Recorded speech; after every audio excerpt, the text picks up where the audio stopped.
Welcome back, friends. Last Scarf here. It's time for the vlog. I'm talking weird for no reason at all. Literally, I'm actually sick still.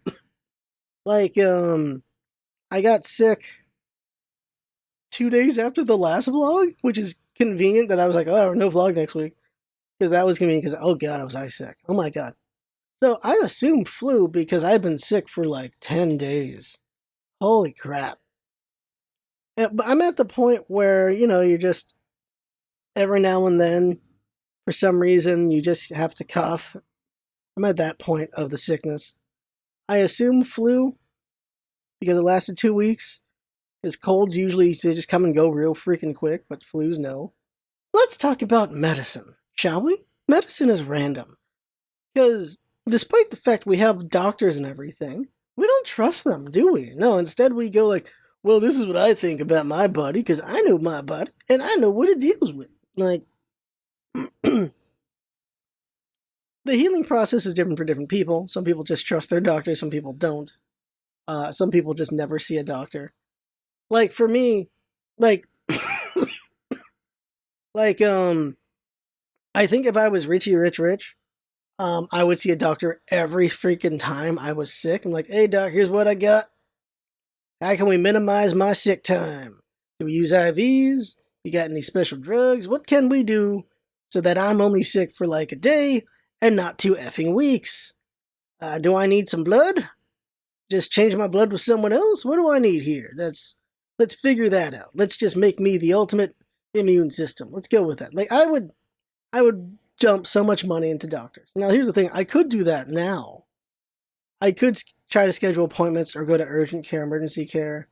It doesn't cost that much. It costs a amount, but it doesn't cost that much. And I'd be like, hey, I want this checked. But like there's people with way more important things to get checked than me being sick with the flu. Still, it would have been nice if I had the flu for like a couple days instead of 2 goddamn weeks.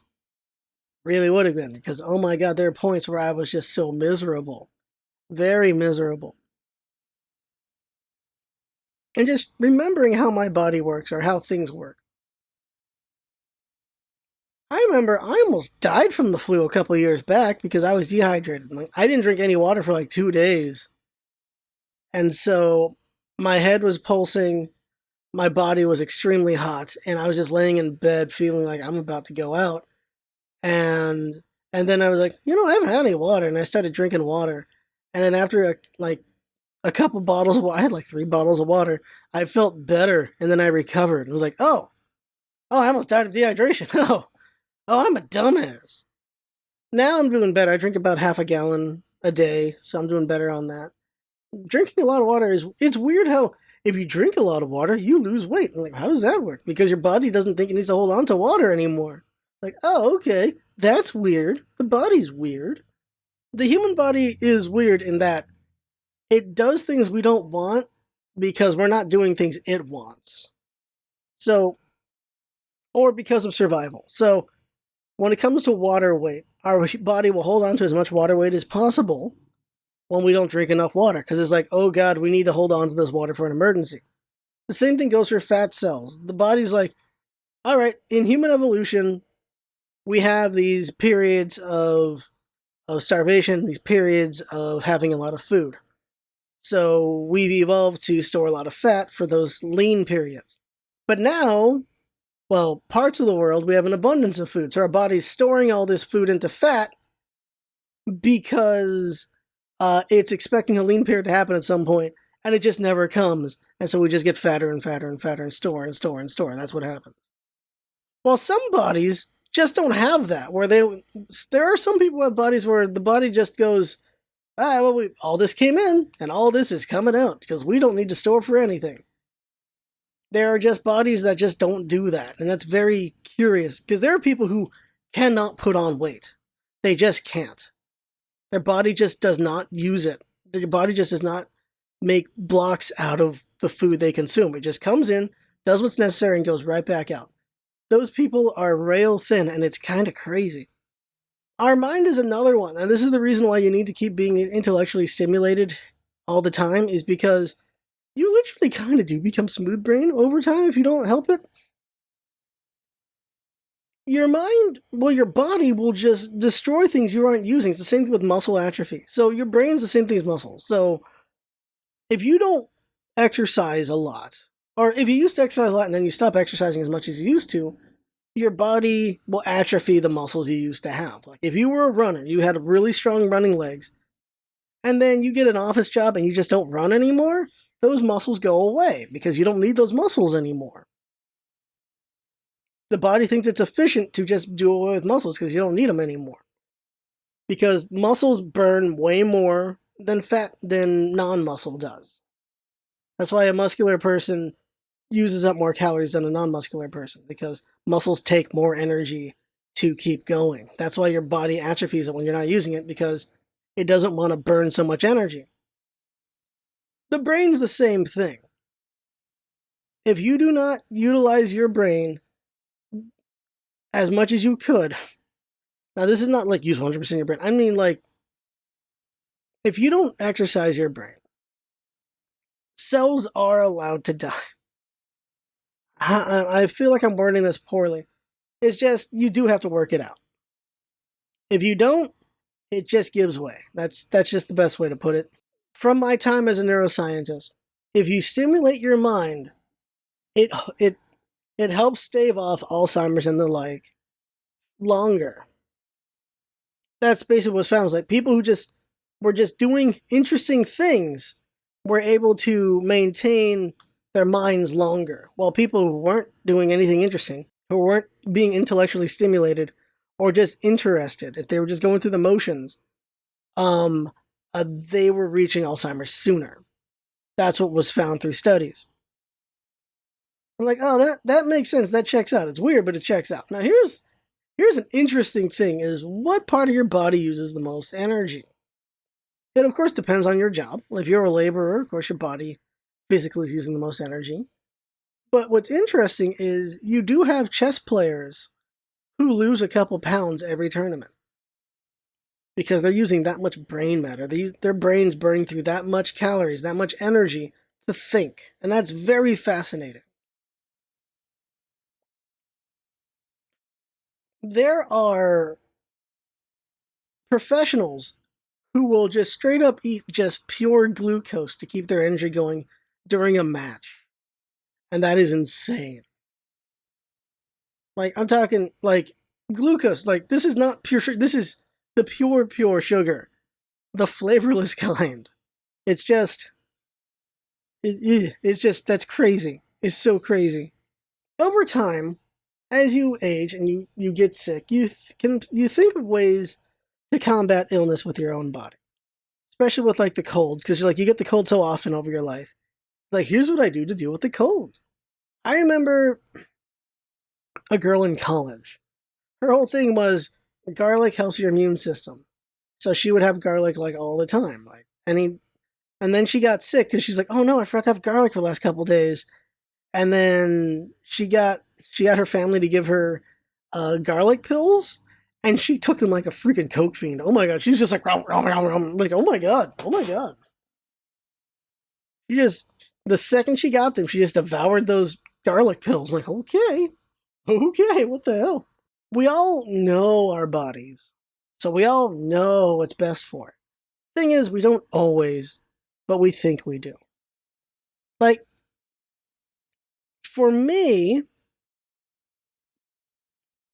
when I get sick, and I'm smart about it, I immediately go into heat, in that I put on a lot of warm clothing, and then just to help my immune system go. Heat helps the blood travel better. So I'll go into a heated position just to help things just travel faster. That's what I do. But before I realize it, because here's the thing, I sleep cold. Like, I'll sleep with like no covers, there's nothing at all, and then I'm just very cold. And then one day I wake up like, oh crap, I got sick because I'm too damn cold.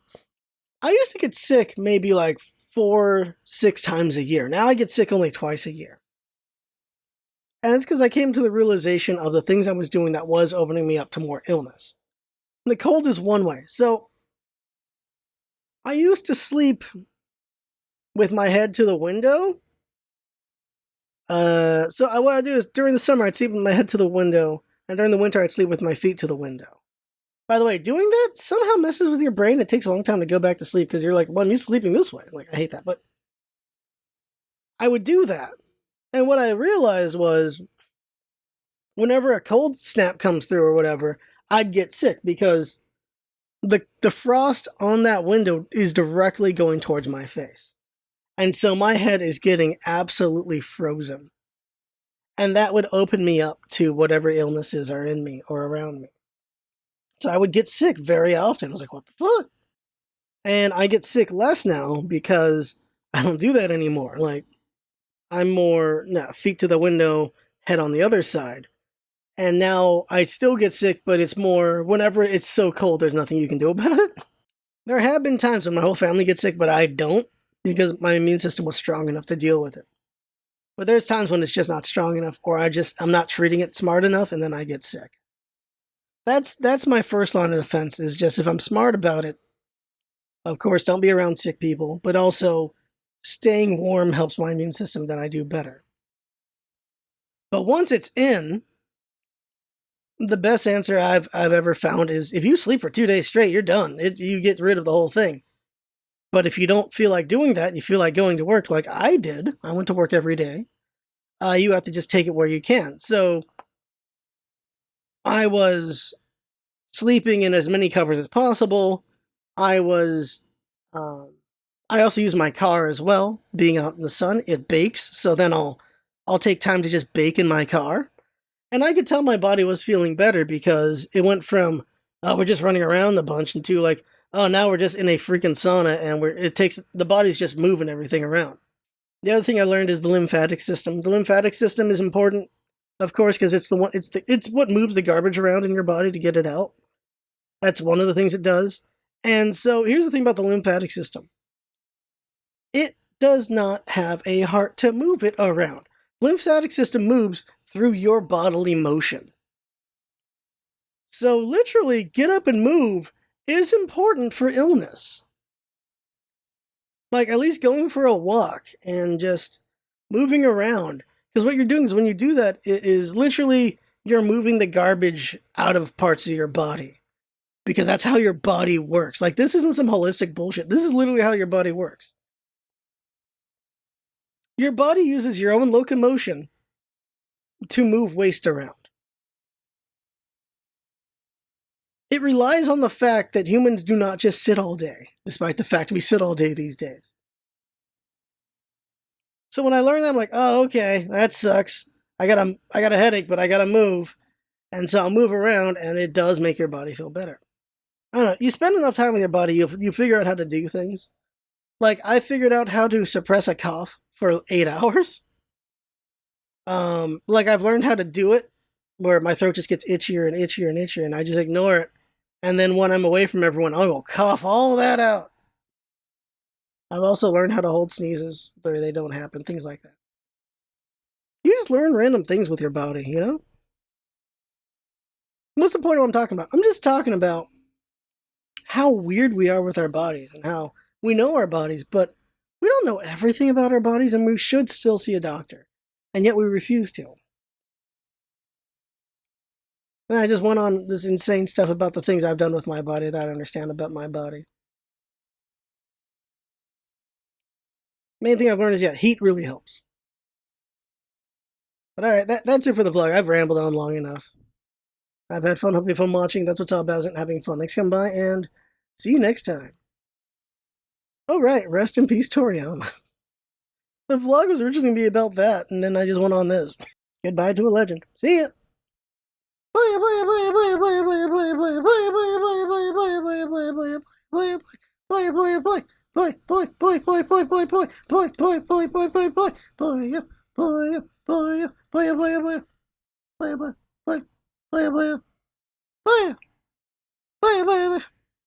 See ya.